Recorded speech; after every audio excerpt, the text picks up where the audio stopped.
नमस्कार, स्वागत छ यहाँहरूलाई द लिगल इन्साइक्लोपिडिया युट्युब च्यानलमा। म मोहम्मद युसुफ, बिएलएलबी 4th सेमेस्टरमा अध्ययनरत विद्यार्थी। आज हामी वाट इज क्राइम, क्राइम के हो र यसको कन्सेप्ट, डिफिनिसन र एउटा क्राइम हुनको लागि, अपराध हुनको लागि के चाहिन्छ भन्ने विषयको बारेमा आज छलफल गर्नेछौँ। So let's start our video. Humans are inherently social beings thriving in communities where they build relationships, exchange ideas, and establish social norms. मानिसहरू एक सामाजिक प्राणी हुन् जुन समाजमा समुदायमा फस्ट्याउँछन्, जहाँ उनीहरू एकअर्कासँग सम्बन्ध निर्माण गर्छन्, आफ्ना विचारहरू आदान प्रदान गर्छन्, साटसाट गर्छन् एकअर्कासँग, साथै सामाजिक मान्यता स्थापित पनि गर्छन्। The ability to socialize and cooperate has been fundamental to human survival and progress. The ability of socialize and cooperate अर्थात् सामाजिकरण र सहयोग गर्ने क्षमता क्यापेसिटी मानव अस्तित्व र प्रगतिको लागि आधारभूत रहेको छ। However, despite the deep-rooted need for connection, various factors such as economic struggles, psychological issues, social inequality, or personal grievances can lead individuals to deviate from moral and illegal boundaries, sometimes culminating in criminal behavior. Economic struggles, psychological issues, social inequality, even personal grievances जस्ता विभिन्न फ्याक्टर्सहरूले तत्त्वहरूले व्यक्तिहरूलाई moral तथा legal बाउन्ड्रिजबाट विचलित गर्छन्, जसको फलस्वरूप कहिलेकाहीँ आपराधिक व्यवहारमा परिणत हुन जान्छ। The word crime is derived from Latin term crimen, which means accusation, which means a charge or claim that someone is guilty of a fault or offenses, जसको अर्थ कुनै व्यक्ति गल्ती वा अपराधको दोषी छ भन्ने आरोप वा दाबी गर्नु हो। Crime is an antisocial, immoral or sinful inhuman action which is punishable by law. अपराध भनेको समाज विरोधी कार्यहरू हो, अनैतिक तथा पापपूर्ण र मानव व्यवहारको विपरीत र जुन कि कानुनद्वारा दण्डनीय रहेको छ, त्यो विषयलाई नै परिभाषित गर्छ क्राइमले। Crimes are harmful behaviors or such harmful conduct consists wrongdoing which directly threats the security well-being of society. यसले सोसाइटीको वेलबिङ गर्छ, सेक्युरिटीमा ध्यान दिन्छ, अर्थात् अपराध एक किसिमको हानिकारक व्यवहार हो वा त्यस्तो हानिकारक आचरण, गलत काम जसले समाजको सुरक्षा कल्याणलाई प्रत्यक्ष अप्रत्यक्ष रूपमा खतरामा पार्छ। कुनै पनि क्राइमलाई एउटा अपराधको रूपमा ठहर्याउनको लागि त्यसमा के कुराहरू मुख्यतः संलग्न भएको हुनुपर्छ त? जस्तैमा there must be external consequences, harm to social interest, सामाजिक हितमा केही बाह्य परिणाम वा हानि हुनुपर्छ, अर्थात् अपराधलाई सार्वजनिक गल्ती मानिन्छ, त्यसैले तिनीहरूले निजी हितलाई, पर्सनल इन्ट्रेस्टलाई मात्र नभई सोसल इन्ट्रेस्टलाई पनि हानि पुर्याउँछन्। जस्तैमा पिस, इन्डिभिजुअल इन्ट्रेस्टलाई पनि हो, जस्ता कुराहरूमाथि हार्म गर्छन्। The harm must be prohibited by penal law in case of Nepal, मुल्की क्रिमिनल कोड 2074। हार्मलाई पेनल लद्वारा निषेध गरिएको हुनुपर्छ, अर्थात् कुनै पनि हानि नोक्सानी वा इलिगल एक्ट छ जुन कि लद्वारा प्रोहिबिटेड वा पनिसेबल वा रोकिएको हुनुपर्छ, यो काम नगर्नु भनेर। इन केस अफ नेपालको खण्डमा मुल्की क्रिमिनल कोड 2074 रहेको छ, जुन कि क्राइम के हो, क्राइम कुन कार्यहरू क्राइम हो, कुन कार्य कानुनको विरुद्ध होइन भन्ने कुरा ठहर्याएको छ। There must be a actus reus that brings the prohibited harm. हार्मलाई पेनल लद्वारा निषेध गरेकै हो, तर there must be a actus reus, कुनै पनि निषेधित हानि ल्याउन एक्टस रियस चाहिन्छ वा कुनै पनि प्रोहिबिटेड कार्य जुन कि लद्वारा प्रोहिबिटेड गरिएको छ त्यसलाई एक्सनको रूपमा ल्याउनु वा गिल्टी एक्ट गर्नु त्यो नै एक्टस रियस हो। The act must be conscious, voluntary and wilful. कुनै पनि निषेधित कार्य भएको हो वा घटेको हो, ठरेको हो, त्यो कार्य चाहिँ होस ठेगानामा रहेर आफ्नो इच्छाले गरेको तथा जानी जानी गरेको हुनुपर्छ, अनि गएर त्यो चाहिँ अपराधको रूपमा ठहर भएको मानिन्छ। तर स्ट्रिक्ट लिएबिलिटीमा यो कुरा चाहिँ लागू हुँदैन, चाहिँ हामी पछि त्यसको बारेमा चर्चा गर्नेछौँ। There must be a mens rea that shows the criminal intent. अपराध हुनमा अपराधिक मनसाय देखाउने मेन्स रिया हुनुपर्छ। मेन्स रिया भनेको गिल्टी माइन्ड। कुनै पनि अपराध गर्नलाई त्यसलाई एक्टमा ल्याउनलाई पहिला मनसाय हुनुपर्छ कि हो मलाई यो काम गर्नु छ भनेर। There must be concurrence of actus reus and mens rea. एउटा पूर्ण अपराध हुन एक्टस रिया र मेन्स रिया दुवैको महत्त्वपूर्ण योगदान रहेको हुन्छ एउटा पूर्ण अपराध हुनलाई।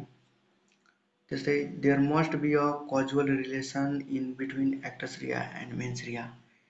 यी दुवै बीच करणात्मक सम्बन्ध हुनुपर्छ।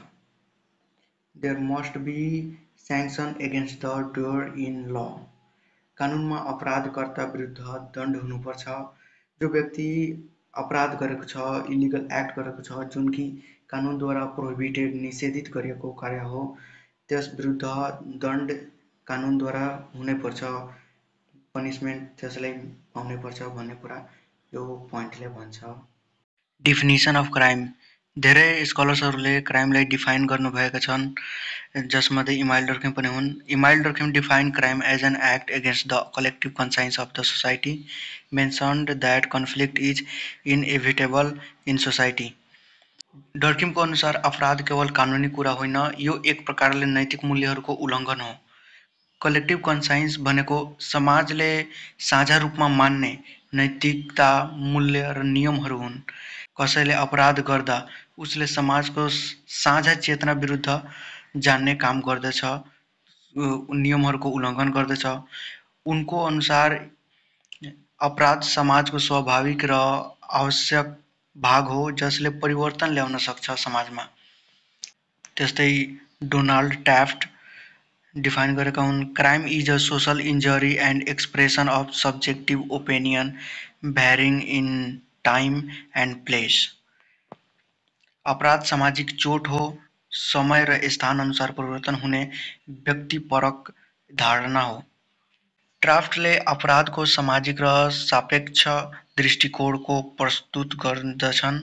अपराध भन्ने कुरा समय र ठाउँ अनुसार फरक फरक हुन सक्छ। अपराध केवल नियम तोड्नु मात्र होइन, यो समाजलाई हानि पुर्याउने कार्य हो। फर इक्जाम्पल, एक देशमा अपराध मानिएको कुरा अर्को देशमा मेबी कानुन हुन सक्छ। त्यस्तै हाल्सबरीले भनेका हुन्, crime is an unlawful act which is an offense against the public and perpetrator of that act is liable to legal punishment. अपराध त्यो गैर कानुनी कार्य हो जुन समाज विरुद्ध हुन्छ र जसको लागि अपराधी कानुनी सजायको हकदार हुन्छन्। उनले कानुनी दृष्टिकोणको आधारमा क्राइमलाई परिभाषित गर्नु भएको छ। अपराध व्यक्तिगत होइन, यो समाजको हित विरुद्ध पनि हुन सक्छ। त्यसको लागि राज्यबाट सजाय दिन सकिन्छ, जस्तैमा कारागारमा राखेर जुर्माना तिराएर जेलमा कैद गरेर जस्ता अरू पनिसमेन्टहरू दिएर। त्यस्तै क्रस एन्ड जोन्सले पनि क्राइमलाई डिफाइन गर्नुभएछ, crime is a legal wrong the remedy for which is punishment of the offender at the instance of the state. अपराध कानुनी गल्ती हो जसको उपचार राज्यको तर्फबाट अपराधीलाई सजाय दिनु हो। उनले यसमा राज्यको भूमिकालाई जोड दिनुभएको छ। अपराध भनेको कानुनी गल्ती हो, यसको उपचार भनेको राज्यले नै सजाय दिएर मात्र गर्नुपर्ने हो, न कि व्यक्तिले आफूले प्रतिशोध लिनु। पल डब्लु ट्यापेन उहाँ एउटा सोसियोलोजिस्ट लयर हुन्।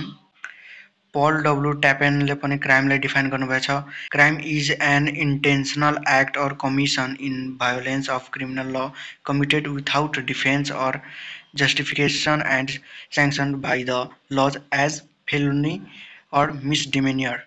अपराध त्यो जानी जानी गरिएको कार्य वा कर्तव्य हो जुन अपराध सम्बन्धी कानुनको उल्लङ्घन हुन्छ, जसको कुनै वैध रक्षा वा कारण छैन, जुन कानुनद्वारा दण्डनीय हुन्छ।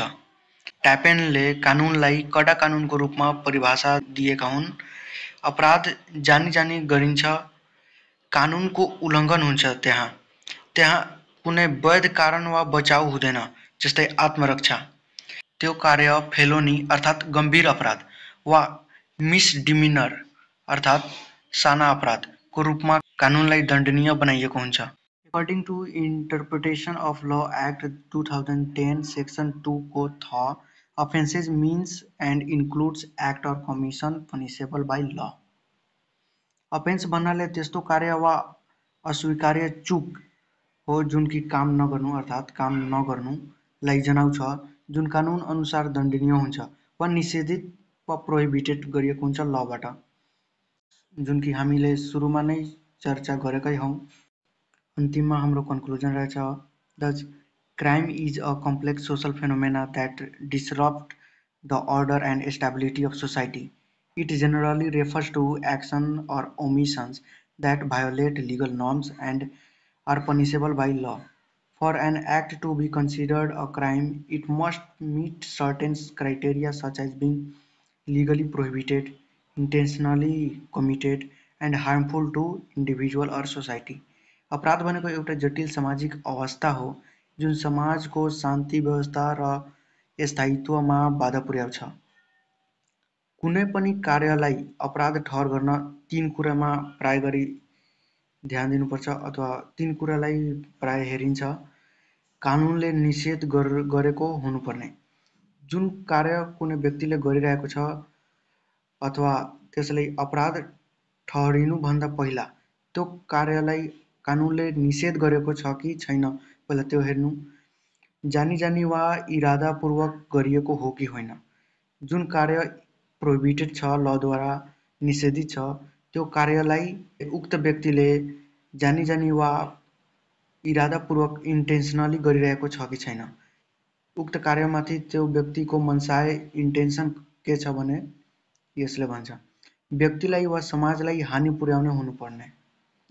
जुन कार्य कुनै व्यक्तिले गरिरहेको छ त्यो कार्य कुनै व्यक्तिलाई, इन्डिभिजुअललाई वा समाजलाई त्यस कार्यको प्रतिफलबाट असर परिरहेछ कि छैन, नराम्रो हानि पुर्याएको छ कि छैन भन्ने।